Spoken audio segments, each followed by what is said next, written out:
Welcome to the Enchanted Ears podcast. where we discuss anything and everything Disney. I'm Angela. And I'm Joe, and on today's episode, we are planning the perfect day at Animal Kingdom.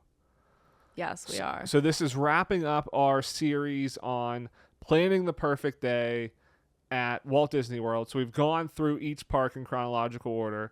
Animal Kingdom is the last park that we're going through. I found that my day was far more packed than I thought it was going to be.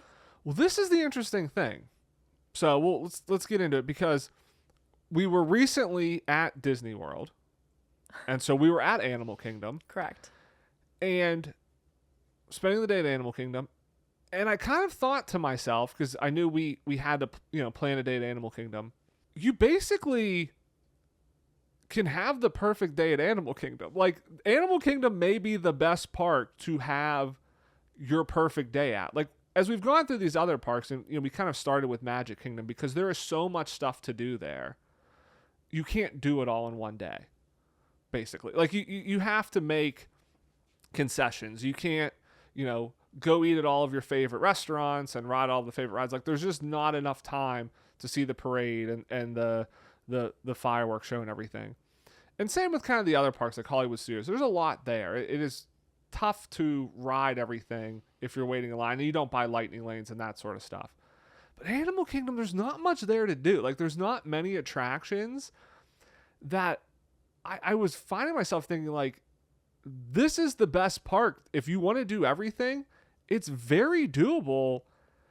And I don't even think it would necessarily take you the whole day. Like, you could potentially, be done by late afternoon and then go somewhere else.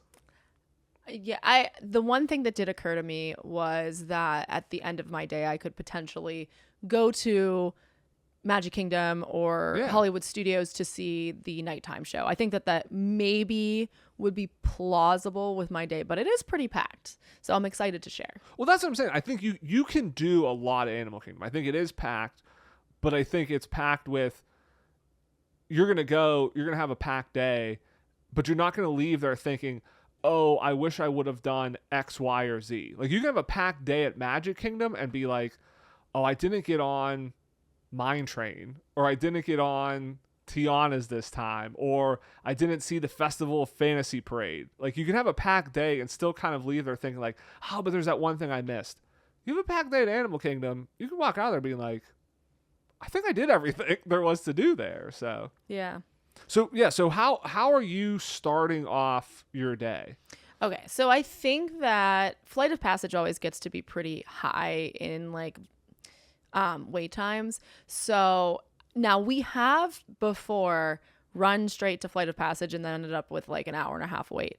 But I'm thinking this is the time that we rope drop Flight of Passage, and it is, we get a less than an hour wait, half an hour, 45-minute wait. You have to rope drop it, but you have to be at the front of rope drop. I mean, if they would let me run, I could be at the very front. I'd be the first person on the ride. You have to be early. So, like, hey, the park opens a half an hour early if you're staying on property.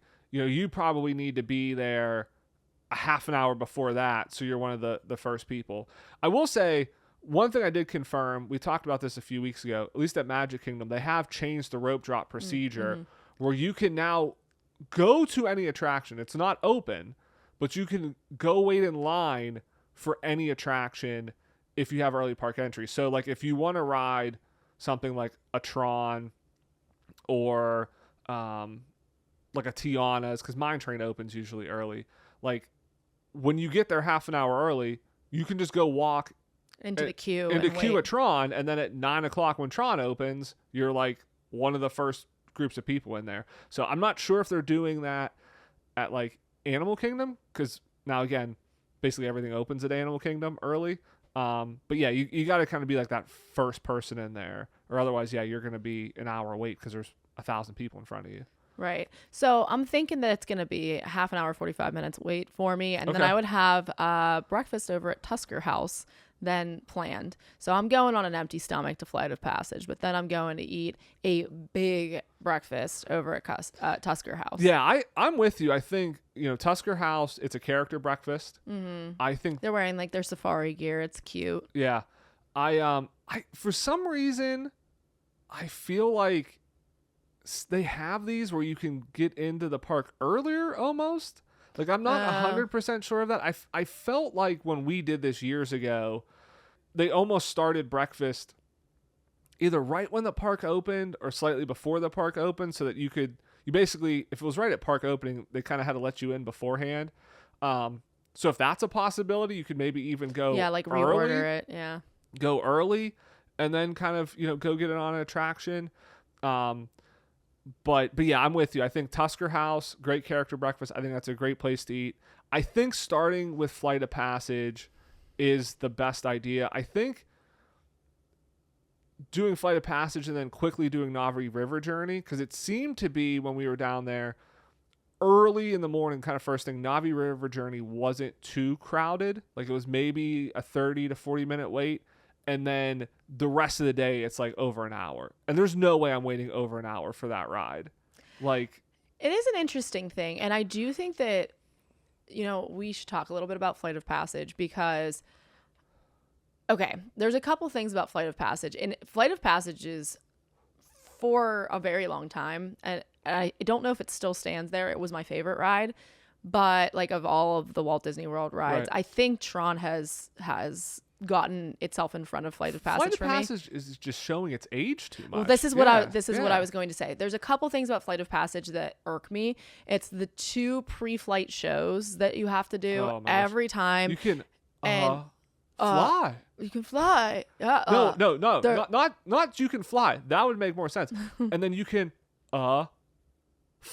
Like, was that in the script, or was that a creative choice that guy made? That's what I want to know. I mean, that particular show is so long and feels so tedious. And I understand, like, I don't know. I think I would the queue for Flight of Passage is so well themed that I would probably rather honestly stand in the queue than watch that pre-flight show every time. At least cut one of them. Like, the fact that there's 2, like, you go through this one, it's long, you're like, okay, good, at least I'm riding the ride. No, there's another video. one. Yeah. The second one I don't think is as obnoxious. I think that one seems like a very reasonable pre-flight show. Like, you think about Dinosaur. Dinosaur has that pre-flight, like that pre-ride show, but I think it's so corny. It's hilarious. It's quick too. And it's one quick. thing and then you're done. Yeah. Yeah, like Flight of Passage needs to get rid of that first show. You're used to a pre-show something. Mm-hmm. Mickey and Minnie's has, like, everything has. Haunted Mansion has it. Right. But then you go to the ride. Like, the fact that you then go into another room and they're like, well, we actually have another video for you to watch that basically says the same thing as the first one. With a different character who is a little bit more articulate. Yeah, and you're like, yes. Like, this is crazy. Yeah. So that's one thing that I found this trip that irked me about the ride. And the second thing, again, is like, the screen is getting blurry. Like, we were, I think, pretty close to the middle. And you said your view was a little crisper. Like, you said it was pretty good. Mine was, like, I had to hold my head a very specific way. And it was still blurry. This was the best it's been in the past few times I've ridden it. And it's crazy because we were near the center. Yeah. You were just one seat, I think, to my left. And mine was blurry. So, I mean, I'm trying to think. It is 8 years old at this point. I believe it opened in 2017. So we're coming up on, like, its 8-year anniversary. Yeah, I mean, I think they just need to, like, the projectors need replaced. Like, I think it's just the lights. I mean, you're working with a projector. Like, it just burns out, you know? Mm-hmm. And so I think they need new ones. I think they need to upgrade them with, like a crisper 4K, whatever K we're on, 1000K now. Like, whatever. I think it's 24K magic. Whatever projectors they use for, like, the projection mapping on Mickey and Minnie's, because that is so crisp, realistic. Like, yeah, it's showing. But you're not wearing glasses either. Yeah, you're not wearing. Yeah, you're not wearing the 3D. Yeah, there's something about it though that it is degrading, and like I still enjoy it. I enjoy yelling "Sibak Ho." I enjoy feeling it breathe, but I do think that some of the illusions are starting to slip. Yeah. And because those illusions are slipping, it's a lot more obvious that you're riding a ride versus actually riding a Banshee. It's like Forbidden Journey. I mean, Universal had to go through and replace all the projectors. I mean, it's the same thing. Like, just over time, that stuff just needs replaced. And yeah, you kind of need to replace it. Yeah, I think for me, that's the reason why Flight of Passage is not like the best ride, because I feel like it's inconsistent experience. And depending on where you sit, you can have a different experience. It's kind of the same reason of like, hey, Mickey and Minnie's Runaway Railway is great, and a lot of these trackless rides are great, but especially with Mickey and Minnie, depending on what car you're in, you can have a very different experience, because sometimes you're the last car into a scene and the scene is already happening, you know, and you miss the beginning part of the scene. Like you kind but of then you see the end. Yeah, you kind of come in towards the end and you get a very different experience. Whereas like, I mean, Remy, you're kind of all together. Rise of the Resistance, obviously you're coming into the scenes together. So like, it's those type of like little things that make, you know, when you're kind of talking about these attractions, it's like, I know it's tough to kind of coordinate. You got to have a big enough throughput to kind of get people through. But like, that's why I feel like Rise of the Resistance is just so good, because it's the same ride. Everybody's getting the same ride every time. You know, it doesn't matter if you sit in this row versus that row, this car versus that car. You're getting the same experience every single time. The other ride that I think, okay, this is completely off topic and over in Epcot, but Soarin', we rode Soarin' for the first time in a while. Yeah. And the thing about, like, I really do enjoy Soarin'. My issue with Soarin' is as a animal person, it becomes very clear that these are digital animals and not real ones. And I'm like, in the age where we have drones, you can't tell me they can't fly over the savannah in Africa and get real elephants. Like, this is not something that needs to be animated in that way. And so it really it ruins the illusion for me, because they are obviously like CGI. So why? Like it's just a weird it's a weird choice. I think they have that because the animals interact in a certain way. Well, I was gonna say they want them to have the certain thing, but I do think that like the randomness of it helps. Or they could even do it that they show different parts of the film every time, and then you get a different experience. I don't know. There's just something about that. I do like the updated ending, though. Yeah. Like the new Epcot and everything on Soarin'. So back to Animal Kingdom. Yeah, back to Animal Kingdom. I'm with you, though. I'm rope dropping Flight of Passage. I'm going over to Navi River Journey because, again, early in the morning seems to be the lowest amount of time. Then I'm riding Dinosaur. That's kind of like my 1, 2, 3, going over to Dinosaur while I still can. But it's almost like after that, again, it's like you've basically done half the park at that point. You forgot something so very critical and important. Okay, what's that? In the morning. Yes. You got to go over to Conservation Station, babe. Oh, okay. Okay. Got to go over. Okay, so. I'm saying you could do that. Like, I think those 3 things take me an hour, what? Hour and a half, maybe? No, going over to Conservation Station, I mean, those checkups or operations, they could be multiple hours long. No, I'm talking about those 3 rides. If I rope drop Flight of Passage, Navi River Journey, Dinosaur, that's maybe taking me an hour and a half. Well, it just depends on what time they're doing the checkup. Like, I think they usually do them around 10, 11. Yeah. So if we're doing breakfast, that might cut into it. I might have to do Dinosaur later in the day. I actually forgot Dinosaur off my list, which I cannot believe I did because that's one of my favorite rides. It's the only ride that you like there. You like 2 rides. It's the only ride you like the Safari and Dinosaur. That's not true. I like Flight of Passage. You're going to chain yourself to Dinosaur. And I actually really like Navi River Journey. We just don't ride it. You're going to chain yourself to Dinosaur so that they can't close it, and yet you forget about it. I know, I did forget. It's like how you forgot about Tower of Terror when we did Hollywood Studios. Rude. But you're right. Yeah, going to see Conservation Station, going to see the vets working on the animals is a great experience. Again, if you have never done this, and this is something that's really easy to miss or pass over. Yeah, I feel like not a lot of people know about this. No, and okay, so when you go into the park, you can go over to guest services and ask them if there is any sort of operation going on, or checkup or anything over at Conservation Station. So, if you don't do that, then you're gonna have to go over to Conservation Station and just ask them. And you might not be able to find somebody to ask, but they then the setup that they have is so cool. They have this giant glass window. They have it on the screen out there now. At the window where they do the procedures, they have a TV there that tells you what they're doing each day. Yeah, if it's early. Yeah, and it usually shows you today's procedures and like tomorrow's. It shows you like a day or two. So if you're going to be there multiple days, you can kind of see. So Yeah. it definitely shows you there. Yeah. So they have this giant glass window. So then whatever animal they end up bringing in, if they are doing any animal that day, you can see all of the vet techs and all of the vets working. They have microphones, so the vet will come in and actually announce and talk about what they are going to be doing, what animal they're going to be bringing in, and what they've prepped for. And then they will go about doing what they're doing. And there's also a person outside. I don't think they're a keeper necessarily, but I think No, they're just a cast member. yeah, they're a cast member, and they talk about what is going on. They collect questions, and you get to watch what's going on. Then you get to ask questions after whatever they're doing is done, and you obviously see everything along the way. And even if your view is blocked, there are cameras in there, and some of the people who are working in there, like the different techs and stuff, if they notice they're in front of the cameras, they will adjust the cameras so that you get a view of it. Yeah, they make sure it's like you have a good experience. Yeah, it was really cool. The one thing I will say is like this time, and this is just the thing across all of Walt Disney World that we need to go over to Japan and just take a page from their book is, one, everyone is standing in Disney World all the time, and you're tired of standing still. It's hard on your body. So like everyone was like standing up by the glass, and I'm like, if everyone just sat down, all of the kids could see, all the short people could see. Now these were smaller animals this time. Like it was a bird. What was it, a jacunda or something? I can't remember. It was something like that. It was an African. Yeah, and it had really big. Yeah, it had really big feet. I think it was like it sounds about right to me, jacunda.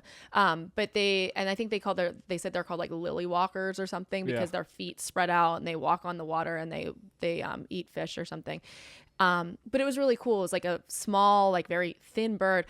The interesting part was how they were handling the bird. Like it reminded me of like a baby, how like you can be a little bit more rough with a baby than you probably would think. Like I am always petrified to go anywhere near a baby because I think I'm going to break it.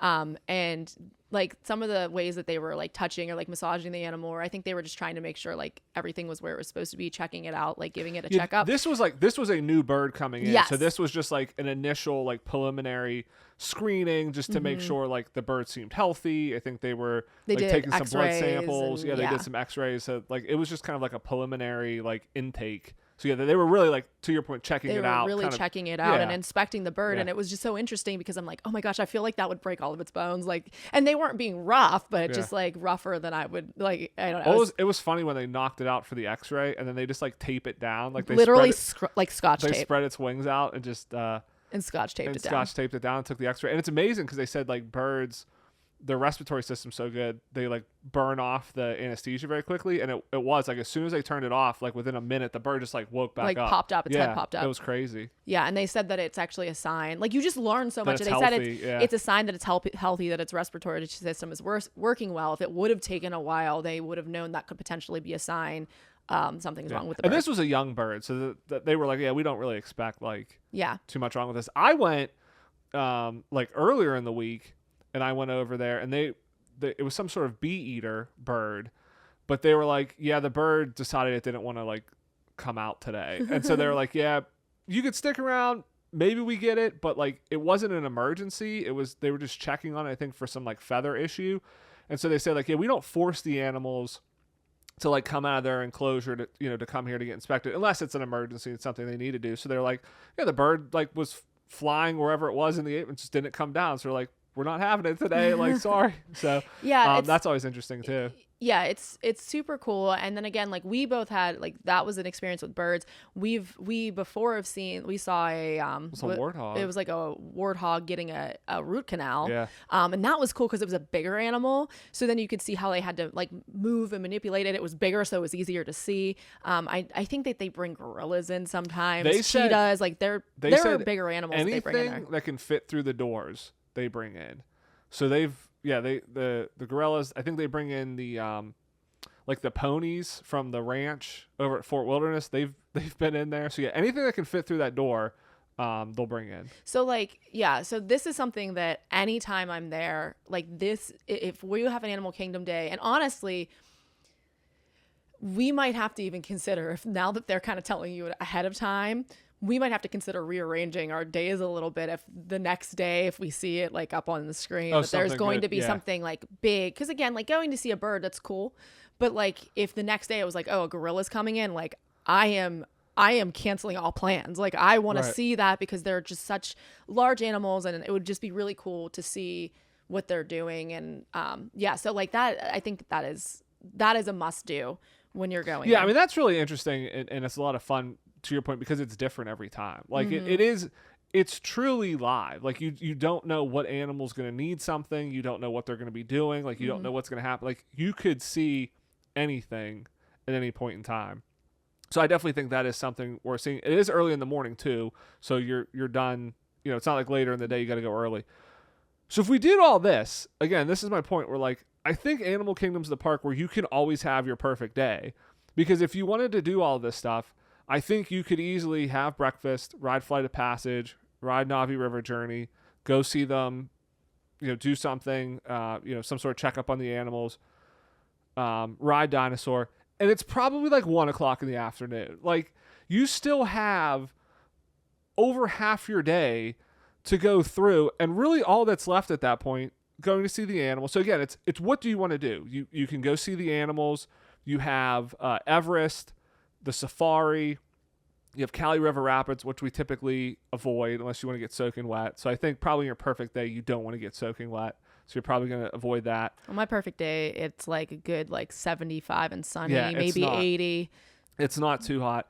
And then you have No humidity. the bird show. Or maybe mild humidity. I do like a little humidity because it does like it kind of keeps the air warm even when you're in the shade. Okay. Sure. You want some humidity. That's fine. I think most people would disagree with Not that. 1,000% Yeah, I humidity, think most though. people would disagree with that. But yeah, we'll say comfortable temperature. Yes. It's comfortable to walk around. Comfortable for me. But then so not comfortable for other people. So then you have but then you also have the bird show and then the Finding Nemo show, which was really good. I got to catch that on my trip when I went, not when you were there, when I was during my solo adventure. But I got to catch the Finding Nemo show, which was really good. Like puppetry, like huge puppetry for like the turtles and Mr. Ray and stuff.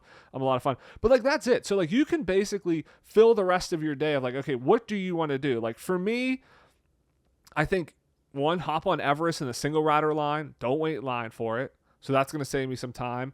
I think I ride the safari, and then I probably go see the shows. I go see the bird show. I go see the Finding Nemo show.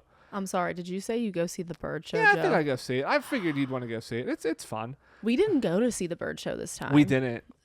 I don't believe I allowed you to leave it. That's how scrambled the humidity had my brain that Yeah. I did not make you go see the bird show. I mean, it's the same show every time.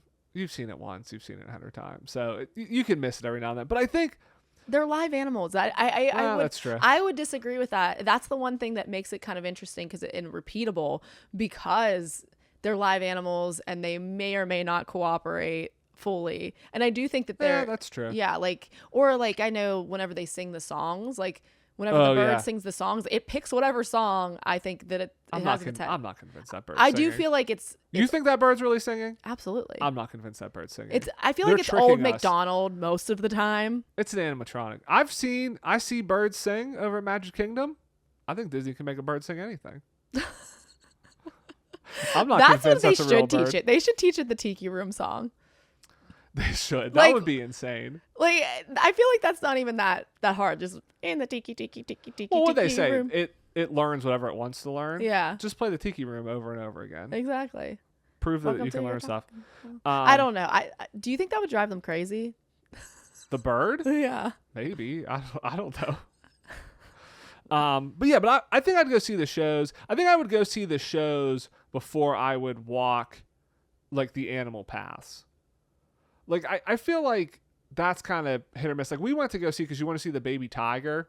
So we went on like the path that the tiger was on. I think it's Boxo. I can't remember what his name is, but yeah, it's something like that. But like it was hot and a lot of the animals weren't out. And so it's kind of like you could go and I guess a lot of animals be out and it's really interesting, or you could go and like none of the animals are out. So He was out, but he was sleeping in a corner because and like there was only one window where you could partially see it, but you couldn't stay there very long because other people were trying to see him. Yeah. So yeah, To me, that is more like I could go to a zoo and do that. and kind of experience this. So like I don't necessarily need to do that at Animal Kingdom. The safari is obviously very different. The shows are obviously very different. The veterinary experience is obviously very different. So it's like that's where I'm focusing my time and attention, and I'm probably skipping. Now again, I think I'd have enough time to do all of this and still go and walk through and see all the animals, but I'm not necessarily doing that. The last thing I want to say I'm going to do before you kind of finish out your day is have to go to Nomad Lounge, have to get churros.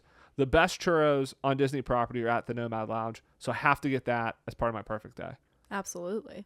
Yeah, so mine, picking up after Conservation Station, I probably went over to Navi River Journey and the bird show. Now, the other bird show, there's one in front of the tree. This one's the one that I think that they don't have, like, it's not predictable time. That's just like random. Yeah, that's I know, just like it's just quick cool thing. to see them all fly in. That would, on my ideal day, we would or just terrifying, depending on how you feel about birds.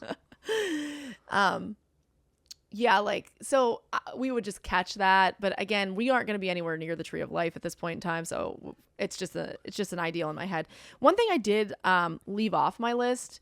I'm thinking this is lunchtime though. So we had a big breakfast over at Tusker House. So we are going to the Nomad Lounge for just churros, a churro lunch, right? As you mentioned. And then I do think we need to go over to Festival of the Lion King. We do that every so often. Oh yeah, I forgot about that show. Yeah. And I forgot about it. It's not on my list, but I just added it because you were talking about the shows. And I'm like, oh, you know what? I'll throw that one in there too. We haven't seen that in a while. I have time. So yeah, we can go see that. And then I'm probably going to do Gorilla Falls, Kilimanjaro Safari, and the bird show. Fine. Feathered Friends in Flight. Going to Sully Canteen for dinner. You forgot that. I didn't forget. I was okay without it. Best quick don't even talk. Best quick service on all of Walt Disney World property. It was confirmed by somebody that I work with as well. She said, make sure you go over there. I don't know. I will say I went to the Boardwalk Deli. That's not on a quick the boardwalk. Serve. It is a quick serve on Walt Disney. I mean, it's on Walt Disney World property. It's not property. like in the parks, but okay, go ahead. I'll listen.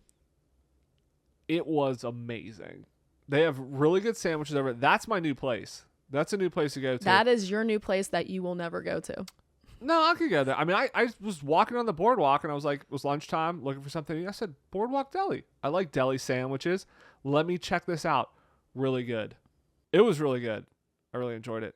I would rather go there. I would rather drink the pond water than eat a deli sandwich. Yeah, that's just not your thing. But delis are no. If you like deli sandwiches, they have grilled cheese. They have grilled cheese there. But I mean, if I'm going for a grilled cheese, I might as well go right over to Beaches and Cream. Yeah, I would say, I mean, Sully Canteen is very good. I probably would rather go to Boardwalk Deli. I probably would rather go to Yorkshire Fish and Chips. This goes to show everyone how basic your tastes are.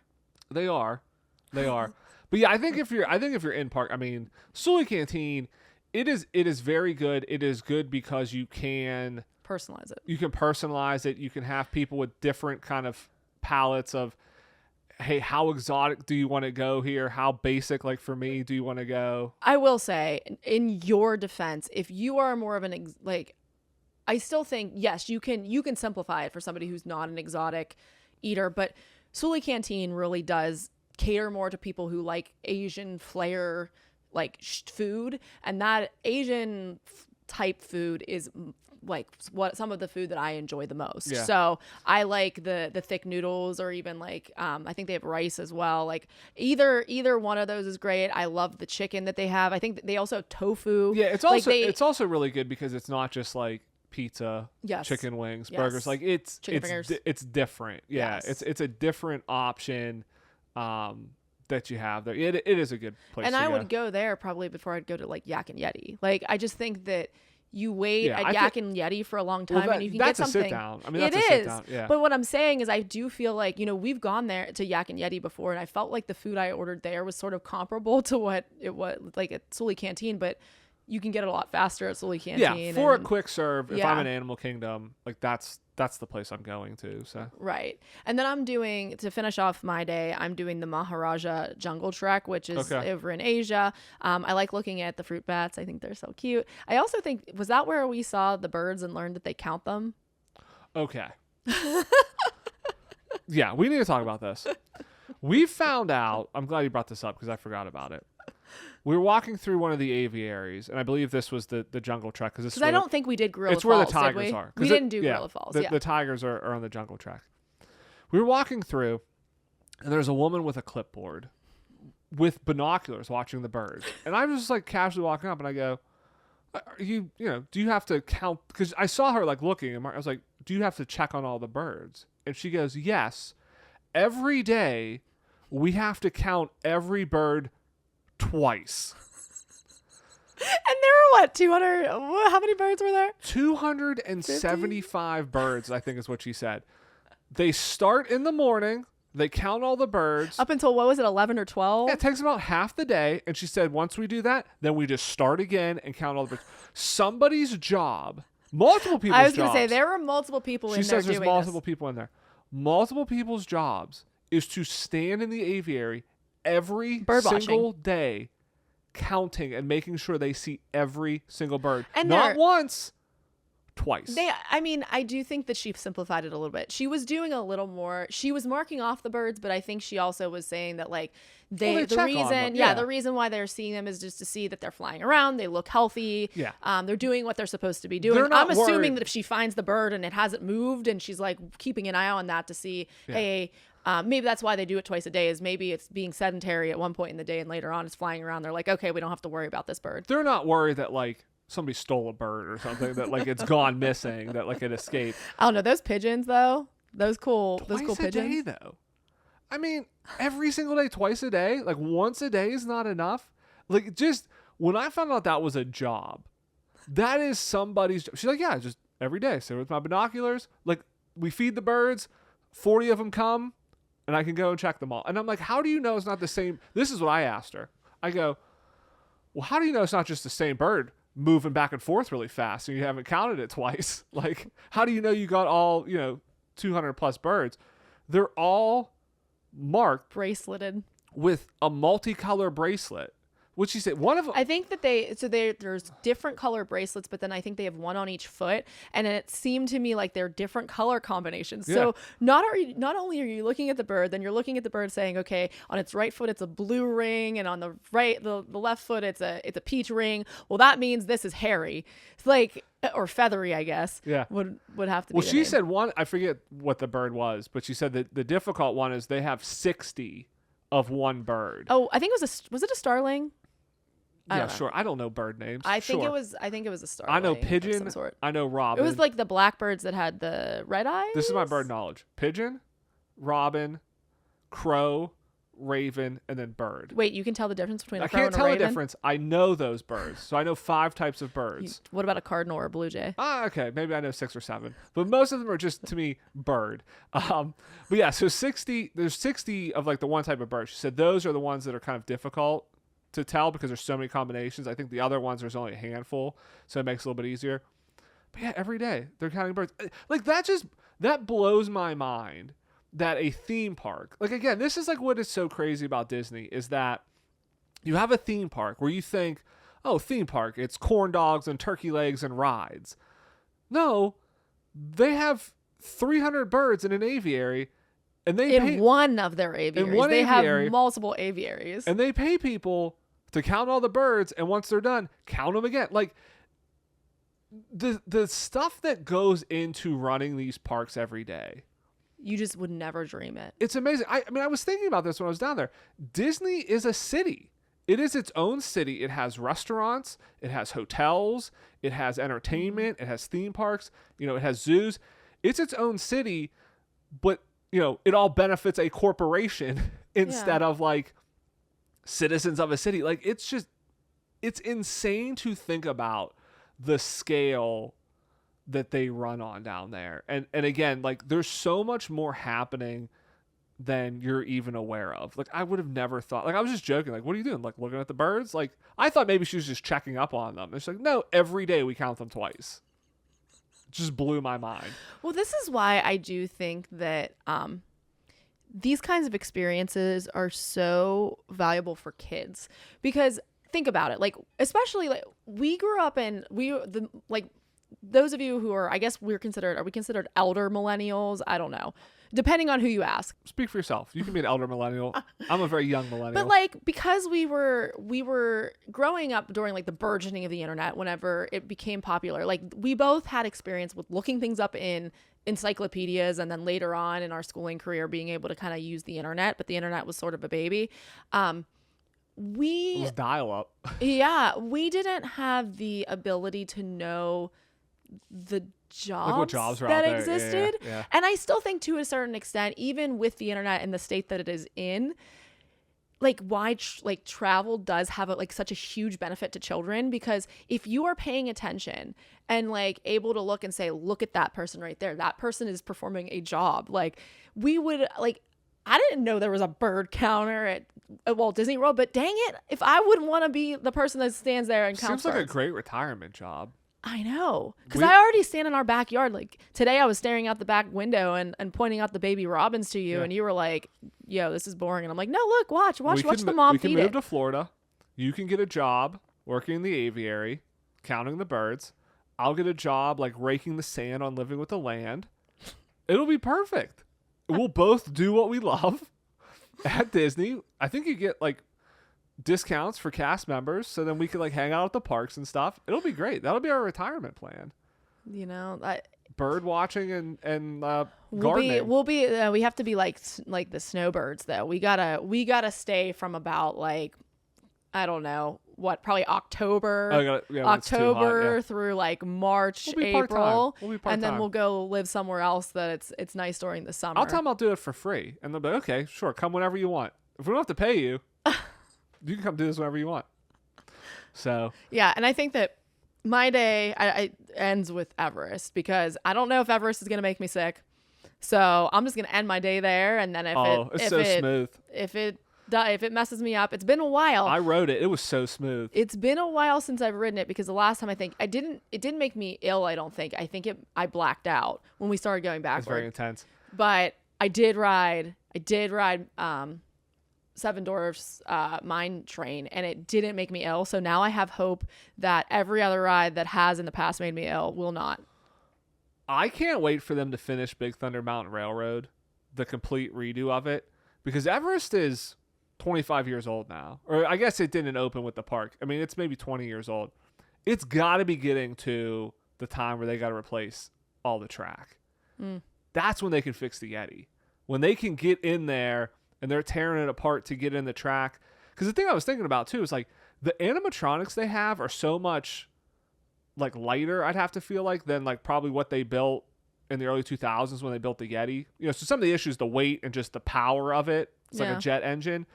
They have to be able to make such a more efficient Yeti to actually replace it and fix it. Have they ever announced fixing the Yeti? Because I feel like Joe Rohde talks about it all the time of like, yeah, we're going to fix it. But that's the thing. It's like you can't get in there until you tear all the track out. But eventually that ride, just same way they did with Big Thunder Mountain, they tore all of the track out. They're completely replacing it.